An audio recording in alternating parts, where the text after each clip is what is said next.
60대 이상 필수. 전립선 마사지 하면 큰일. 의사들이 절대 하지 않는 이유. 나이는 숫자일 뿐. 오늘도 새로운 도전을 함께 시작해보아요. 밤마다 화장실을 가느라 잠을 못 주무시나요?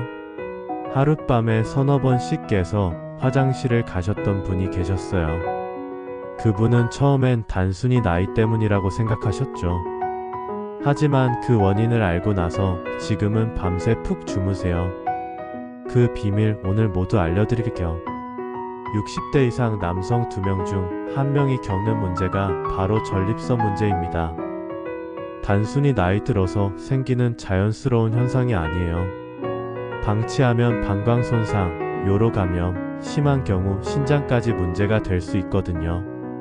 그런데 여러분, 밤에 소변을 자주 보는 이유가 꼭 전립선 때문만은 아니라는 거 아세요? 당뇨병이나 수면장애, 잘못된 생활습관도 큰 영향을 미칩니다. 오늘 이 영상에서는 전립선 비대증의 원인과 증상부터 시작해서 밤뇨와 전립선의 관계, 그리고 가장 중요한 치료법과 자가 관리 방법까지 모든 것을 알려드릴 거예요. 특히 많은 분들이 궁금해하시는 전립선 마사지와 운동, 그리고 전립선 건강에 좋은 음식 3가지까지 실용적인 정보로 가득 채워뒀습니다. 68세 김철수 씨 이야기를 들려드릴게요. 김 씨는 밤에 화장실을 4번 이상 가는 게 일상이었어요. 나이 들면 다 그런 거지 뭐하며 대수롭지 않게 넘겼죠. 그런데 시간이 갈수록 소변 줄기가 약해지고 소변을 봐도 시원하지 않더라고요.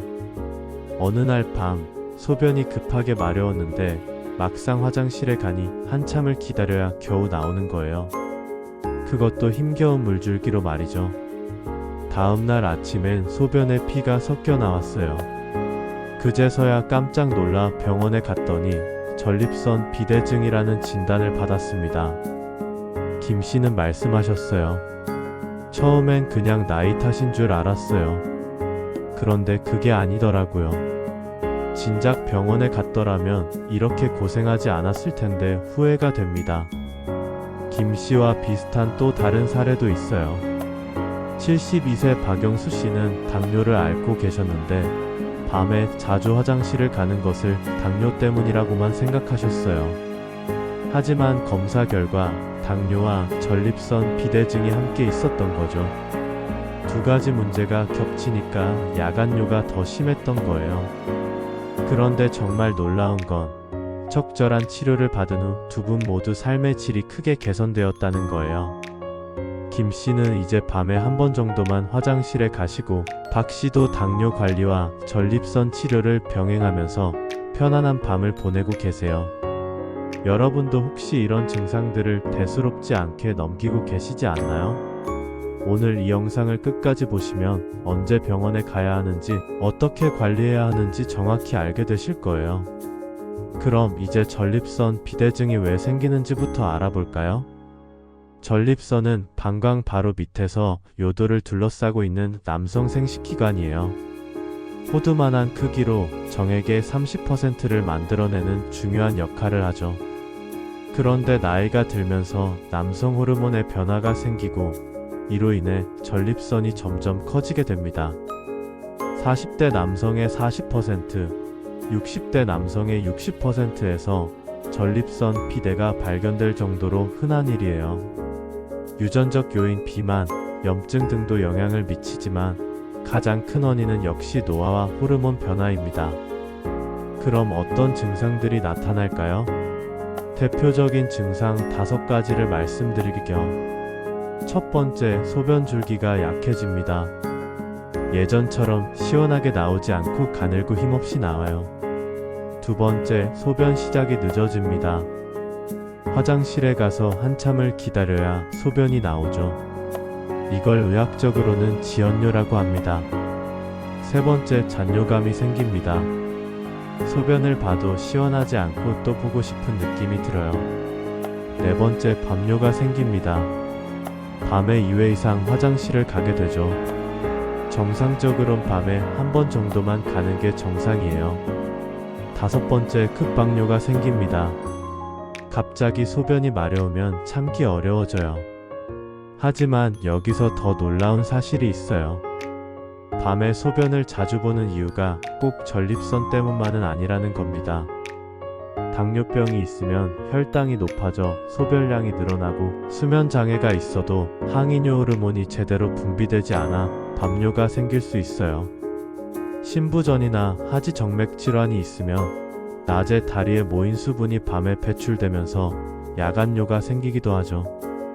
이 중에서 2가지 이상의 증상이 있다면 절대 방치하지 마세요. 조기에 발견해서 치료하면 약물만으로도 충분히 조절할 수 있거든요. 그럼 언제 병원에 가야 할까요? 명확한 기준을 알려드릴게요.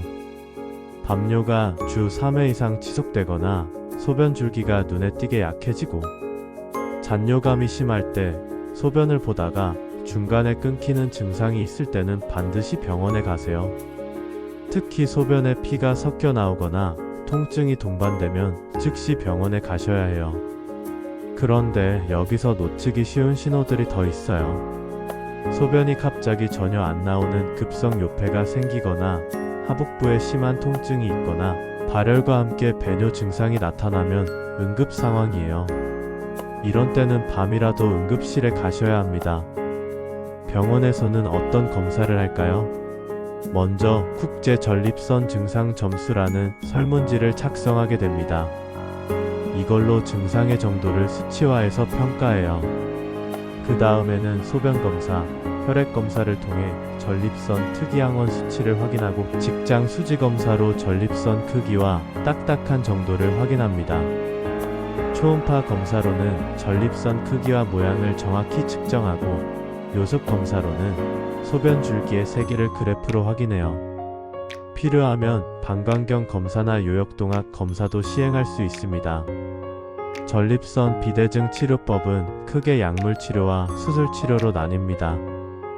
약물치료부터 말씀드릴게요. 가장 많이 사용하는 약이 알파 차단제예요. 탐스로신, 실로도신 같은 약들이 대표적이죠. 전립선과 방광경부의 근육을 이완시켜서 소변이 잘 나오도록 도와줍니다. 복용 후 수일에서 수주 내에 효과를 볼 수 있어요.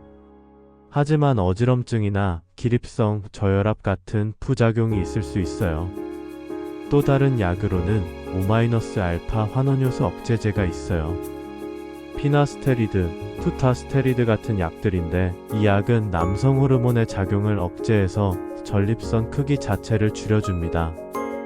다만 6개월에서 1년 정도 장기 복용해야 효과를 볼 수 있어요. 전립선 크기가 큰 경우에 특히 효과적이에요. 증상이 심한 경우에는 2약을 함께 복용하기도 합니다.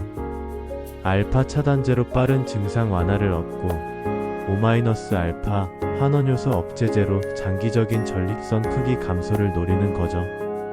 과민성 방광이 동반된 경우에는 항콜린 약물이나 베타3 작용제를 추가로 사용할 수도 있어요. 야간뇨가 심한 경우에는 데스모프레신이라는 항이뇨 호르몬제를 사용하기도 하는데 이건 혈중 나트륨 농도를 주에 깊게 관찰해야 해요. 수술 치료는 언제 받을까요? 약물 치료로도 증상이 개선되지 않거나 급성 요폐가 반복되거나 방광결석이나 요로 감염이 자주 생길 때 또는 심한 잔뇨가 100ml 이상일 때 고려합니다. 최근에는 레이저를 이용한 수술이 많이 시행되는데 특히 홀랩 레이저는 큰 전립선도 내시경으로 안전하게 수술할 수 있어요. 기존의 경유도 전립선절 제술에 비해 출혈이 적고 회복이 빨라서 고령 환자분들에게 유리합니다. 하지만 가장 중요한 건 지금부터 말씀드릴 내용이에요. 조기 치료와 늦은 치료의 차이는 하늘과 땅 차이거든요. 조기에 발견하면 약물만으로도 충분히 조절할 수 있지만 늦으면 수술까지 가야 할 수 있어요. 그래서 50세 이후부터는 1년에 한 번씩 전립선 검진을 받으시는 걸 권해드려요. 이제 여러분이 가장 궁금해하시는 전립선 운동과 마사지에 대해 말씀드릴게요. 먼저 케겔 운동부터 알아보죠. 케겔 운동은 골반 바닥 근육을 강화하는 운동으로 전립선 건강에 정말 도움이 됩니다. 특히 전립선 수술 후 요실금 개선에도 효과가 입증되었어요. 방법은 간단해요. 항문을 조이는 느낌으로 5초간 힘을 주고 5초간 풀어주세요. 이걸 10회 반복하는 게 1세트예요. 하루에 3세트 이상 하시면 됩니다. 소변을 참는 느낌으로 하시면 되는데 실제로 소변을 볼 때는 절대 하지 마세요.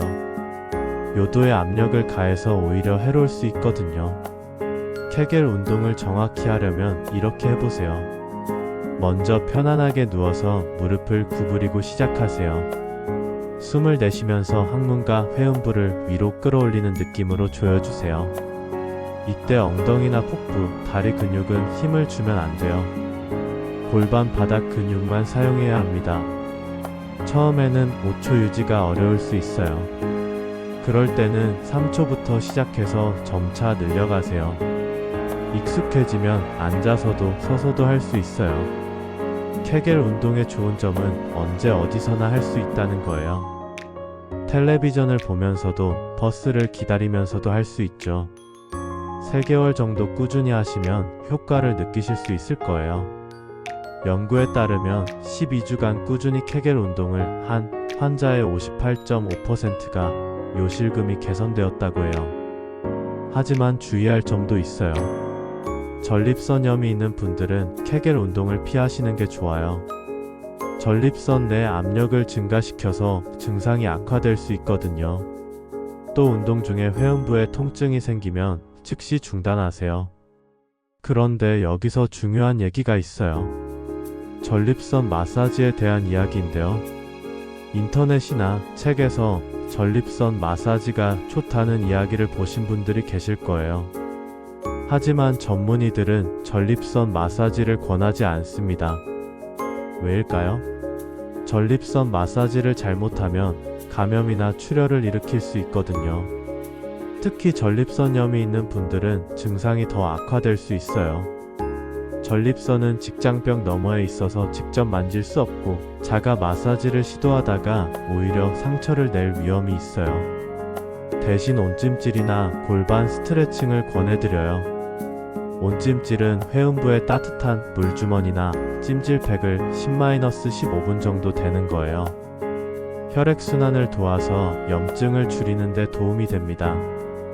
온찜질 할 때는 너무 뜨겁지 않게 40-42도 정도로 하시고 화상을 방지하기 위해 수건을 한 겹 깔고 하세요. 골반 스트레칭도 좋아요. 앉은 자세에서 무릎을 가슴 쪽으로 당기거나 누운 자세에서 다리를 벌려주는 스트레칭을 해보세요.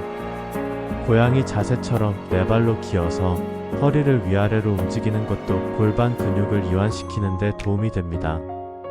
그리고 하나 더, 평소 생활 습관도 중요해요. 오래 앉아있는 것보다는 틈틈이 일어나서 움직여주시고 자전거 타기보다는 걷기 운동을 권해드려요. 자전거는 회음부에 압박을 가해서 전립선에 좋지 않거든요. 만약 자전거를 꼭 타야 한다면 도넛형 쿠션을 사용하세요. 스쿼트나 레그레이즈 같은 하체 운동도 골반 근육 강화에 도움이 돼요. 하지만 무리하지 마시고 본인 체력에 맞게 천천히 늘려가세요. 이제 전립선 건강에 좋은 음식 3가지를 알려드릴게요. 이건 정말 과학적으로 입증된 내용이니까 꼭 기억해두세요. 첫 번째는 토마토예요. 토마토에는 라이코펜이라는 강력한 항산화 성분이 들어있어요. 연구에 따르면 토마토를 매주 10회 이상 먹으면 전립선암 발병 위험이 18% 감소한다고 해요. 토마토를 많이 먹는 사람은 먹지 않는 사람에 비해 전립선암 위험이 절반 수준이라는 연구 결과도 있어요. 토마토는 생으로 먹는 것보다 익혀서 먹는 게 더 좋아요. 토마토 소스, 토마토 주스로 드시거나 올리브 오일과 함께 볶아서 드시면 라이코펜 흡수율이 훨씬 높아집니다. 특히 방울토마토가 일반 토마토보다 라이코펜 함량이 더 높아요. 토마토 하나 드실 때 소금을 약간 뿌리면 단맛을 살릴 수 있고 나트륨과 칼륨의 균형으로 흡수도 촉진돼요. 설탕은 비타민 B 흡수를 방해하니까 피하세요. 우유와 함께 드시면 유지방이 라이코펜 흡수를 도와줘서 더 좋아요. 두 번째는 콩이에요. 콩에 들어있는 이소플라본은 식물성 에스트로겐으로 남성 호르몬이 전립선을 자극하는 것을 어느 정도 막아줘요. 실제로 동양인이 서양인보다 전립선 질환 발병률이 낮은 이유도 콩 섭취량이 많기 때문이라는 분석이 있어요. 일주일에 한두 번은 콩으로 만든 음식을 드세요. 두부, 된장, 콩나물 모두 좋아요. 검은 콩에는 안토시아닌과 이소플라본이 특히 풍부해서 전립선 비대증 예방에 더 효과적이에요. 연구에 따르면 이소플라본이 풍부한 식단을 섭취한 그룹에서 전립선암 위험도가 20% 낮아졌다고 해요. 세 번째는 견과류예요. 특히 호두가 좋은데 하루에 2움큼 정도의 호두를 꾸준히 먹으면 전립선암 발생과 진행을 예방할 수 있다는 연구 결과가 있어요. 동물 실험에서는 호두를 먹인 그룹이 그렇지 않은 그룹보다 전립선암 발생률이 44%에서 18%로 줄어들었고 종양 크기도 4분의 1 수준이었어요. 호두 외에도 아몬드, 잣, 브라질너트 등도 전립선 건강에 도움이 됩니다.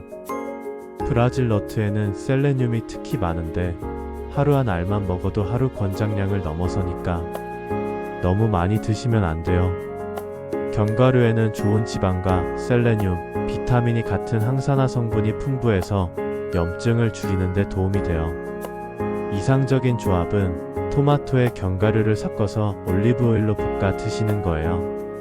라이코펜, 비타민, 불포화지방산을 모두 흡수할 수 있거든요. 그 외에도 전립선에 좋은 음식들이 더 있어요.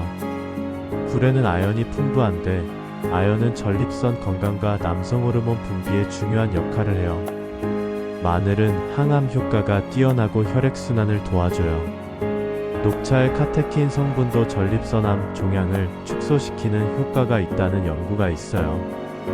하루 1-2잔 정도가 적당해요. 그리고 생활 팁 몇 가지 더 알려드릴게요. 카페인과 술은 줄이세요. 둘 다 이뇨작용을 해서 방광을 자극해요. 특히 커피는 하루 400mg 이내로 제한하고 오후 4-5시 이후에는 마시지 마세요. 물은 낮에 충분히 마시되 저녁 6시 이후부터는 수분 섭취를 줄이세요. 특히 잠들기 2시간 전부터는 물이나 과일 섭취를 피하시는 게 좋아요. 전립선 건강은 식탁과 생활 습관에서 시작됩니다. 하나씩 실천해 보세요. 오늘 중요한 내용들을 정리해 볼게요. 밤에 소변을 자주 본다면 전립선 이상을 의심해 보세요. 하지만 당뇨나 수면장애 같은 다른 원인도 있을 수 있으니 정확한 진단이 필요해요. 전립선 비대증은 조기 진단과 치료가 핵심입니다. 약물과 생활 관리만으로도 충분히 조절할 수 있거든요. 늦으면 수술까지 가야 할 수 있으니 증상이 있으면 미루지 마세요. 케겔 운동은 전립선 건강에 도움이 되지만 전립선 마사지는 위험할 수 있으니 전문의와 상의하세요. 대신 온찜질과 스트레칭을 권해드려요.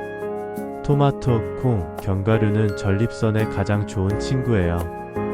특히 토마토는 올리브오일과 함께 익혀서 드시고 일주일에 한두 번은 콩 요리를 드세요. 마지막으로 중요한 말씀 하나 더 드릴게요. 전립선 건강은 노화의 자연스러운 과정이 아니에요. 관리하면 충분히 건강하게 지낼 수 있습니다. 방치하면 병이 되지만 관리하면 좋은 습관이 돼요. 오늘부터 식단과 운동으로 전립선 건강을 지켜보세요. 좋은 음식 먹고 꾸준히 운동하고 정기적으로 검진받으시면 됩니다. 오늘 영상이 도움이 되셨다면 좋아요 버튼 눌러주시고 가족이나 지인분들에게도 공유해주세요. 여러분의 건강을 위한 응원이니까요. 나만의 숙면을 위한 방법이 있다면 댓글로 남겨주세요. 다음 영상에서는 숙면을 위한 수면관리법에 대해 자세히 다뤄보겠습니다. 구독과 알림 설정도 잊지 마세요. 어르신 여러분은 충분히 멋지고 소중한 분들입니다. 언제나 기억하세요.